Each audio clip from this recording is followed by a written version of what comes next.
कि the denominator of a fraction is one more than the twice of numerator if the sum of the fraction and its reciprocal is 2 whole 16/21 find the fraction.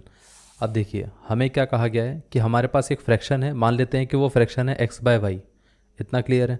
अब उसमें क्या रखा है कि यहाँ पर हमारे पास जो डिनोमिनेटर है, denominator is one more 2 times of numerator, इतना क्लियर है। तो मतलब y की वैल्यू कितनी है 1 + 2x। तो इस फ्रैक्शन को हम क्या बोल सकते हैं कि ये फ्रैक्शन हमारे पास x/2x + 1 रहेगा। और कहा गया है कि ये जो फ्रैक्शन है और इसका रेसिप्रोकल क्या होगा 2x + 1/x। इन दोनों का सम कितना दे रखा था, इन दोनों का सम दे रखा था 2 होल 16/21, इतना क्लियर है।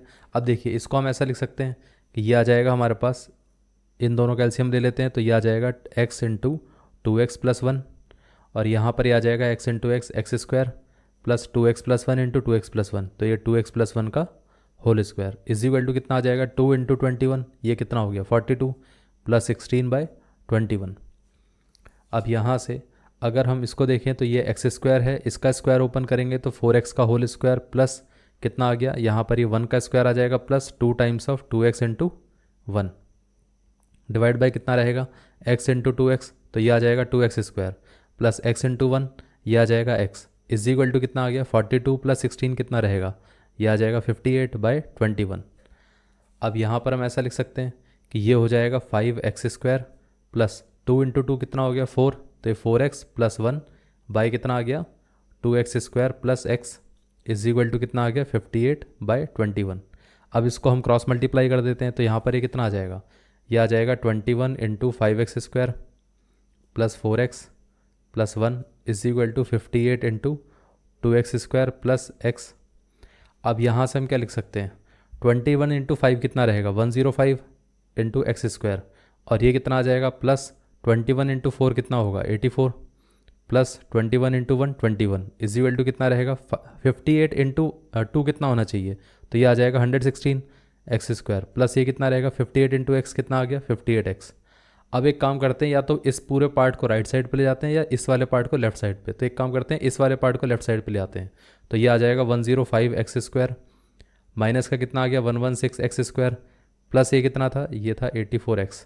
तो यहाँ पर ये कितना आ जाएगा, ये आ जाएगा 84x माइनस का 58x plus 21 is equal to 0। अब देखिए यहाँ पर अगर हम इसको इससे माइनस करके देखें तो यहाँ पर बनेगा माइनस का 11x²। अब यहाँ पर अगर हम 84 में से इसको माइनस करेंगे तो वो कितना बनेगा, तो ये आ जाएगा हमारे पास 26, ये पार्ट क्लियर हो गया। अब ये आ जाएगा प्लस का 26x plus 21 is equal to 0। अब हमें करना क्या है, इस पूरे पार्ट को अगर हम देखें तो यहाँ पर हमें करना क्या पड़ेगा, इसको स्प्लिट करना पड़ेगा दो पार्ट्स में इन सच अ वे कि हमारे पास उन दोनों नंबर्स का सम क्या होना चाहिए 26 होना चाहिए, और उनका जो प्रोडक्ट है वो क्या होना चाहिए, वो इसके और इसके मल्टीप्लिकेशन के इक्वल होना चाहिए, इतना क्लियर है। तो वो कितना आ जाएगा माइनस का 11 × कितना आ गया 21, ये कितना आ जाएगा। अब देखिए यहाँ पर -11 इसके तो कोई फैक्टर कर नहीं सकते। अब हम इसको ऐसा भी तो लिख सकते हैं कि यहाँ पर -11 × 3 × 7। अब इसको किस तरीके से अरेंज किया जाए ताकि हमारे पास यहाँ पर फैक्टर्स देखिए अब यहाँ पर हम अगर 11 और 3 को मल्टीप्लाई कर देंगे तो कितना आएगा माइनस का 33 × कितना आ गया, यहाँ पर बचेगा 7।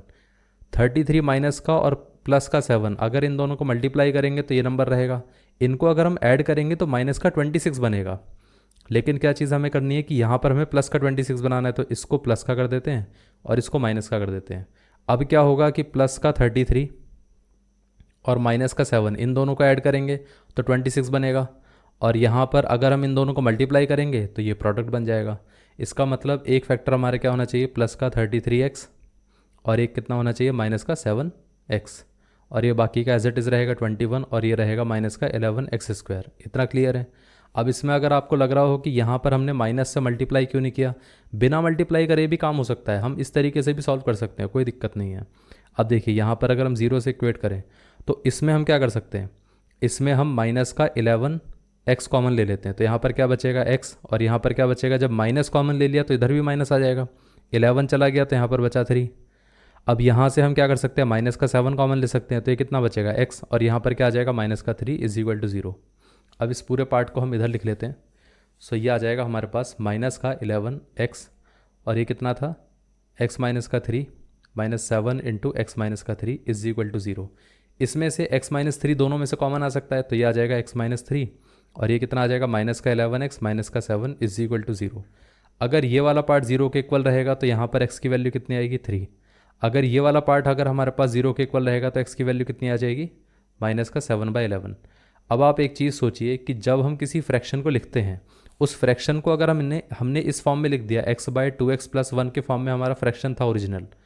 अब इस फ्रैक्शन के अंदर दोनों न्यूमरेटर डिनोमिनेटर किस में होंगे, ये इंटीजर में हो सकते हैं। यहाँ पर ये तो अपने आप में फ्रैक्शन में होंगे नहीं, तो इसका मतलब ये नंबर तो एग्जिस्ट नहीं कर सकता है, तो इसका मतलब सिर्फ यही आंसर रहेगा। अगर x इक्वल टू 3 है तो हम फ्रैक्शन को क्या लिख सकते हैं, तो ओरिजिनल फ्रैक्शन हमारे पास क्या था, ये था x विच इज़ 3 बाई कितना आ जाएगा 2 times of 3 plus 1 which is 3/2 into 3 कितना हो गया 6, 6 + 1 7, तो 3/7 हमारा ओरिजिनल फ्रैक्शन था। इतना क्लियर है। अब पॉइंट ये आता है कि ये जो कैलकुलेशन है ना, ये थोड़ी सी लेंदी चली जाती है।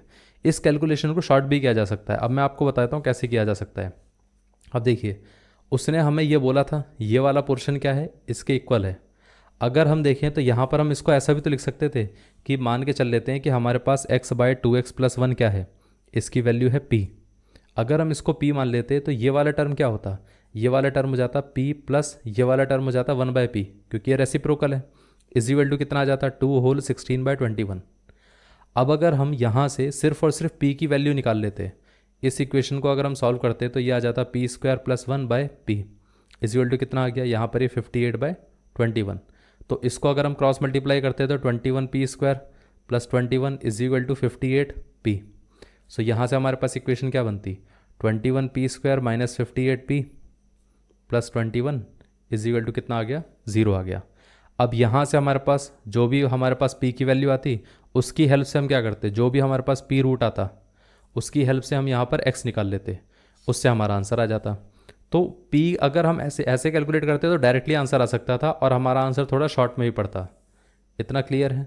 इससे भी हम कर सकते हैं, इससे भी आप सॉल्व करके देख सकते हो, आंसर आपका आ जाएगा। ये पार्ट क्लियर है।